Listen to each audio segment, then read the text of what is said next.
48 Hours to Live, directed by Benny Boom, which is pretty darn cool, who also just did All Eyes on Me, the Tupac biopic. He's blowing up. That came out earlier this year, and it was the first film that I've had that actually went and did a small theatrical release, which is pretty cool, to go and see my movie at the Chinese theater for the premiere, and that was very cool. In terms of character, yeah, it's different than anything that my fans or the world have seen me do before, but it is far more in line with the projects that I want to continue to do. Very different than 48 Hours to Live, and I'm super proud of that fact. It's actually the first rom-com I've done. Didn't know what it was going to turn out like any film, It was an amazing cast attached to that, but when I watched it back, I was incredibly proud. It reminded me of Love Actually.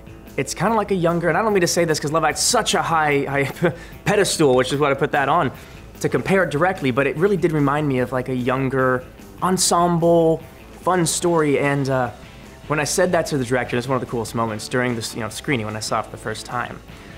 He almost teared up. Jake Helgren, amazing director, and he wrote it, and just a really good guy. And he pulled up his sleeve and he had a quote tattooed from Love Actually. I grew up in performing arts schools, where every single day you had your regular academia, but then you had twice as much training. Acting, singing, dancing, which was never my strong suit, but I'm glad I did it. And it just instilled in me that if you want to be the best at anything, you need to work harder than the people next to you. And hopefully the people next to you are pretty darn good, so that should encourage you to work that much harder. And then if you want to be crazy like me and decide to have a career in both music and acting, I don't sleep, but I'm okay with that. I love being busy, and I love being busy following my dreams. So I'm still in acting classes, I still train, I still have private coaching. I think the best part about performing is that every time I'm on stage or in front of a camera, I have images of me being a little kid, like almost any little kid, going, I want to do that one day.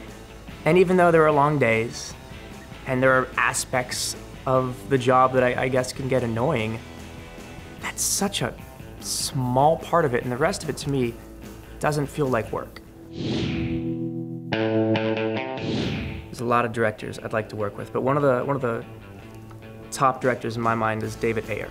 A movie like End of Watch to me is so inspiring as an actor. The gritty nature of how he filmed it. Jake Gyllenhaal's performance, a role like that, a dream role to me. I actually grew up shooting since I was really little. My dad was a high-power target champion, and so I've been shooting with my bro and my dad since I was like 6 or 7 years old.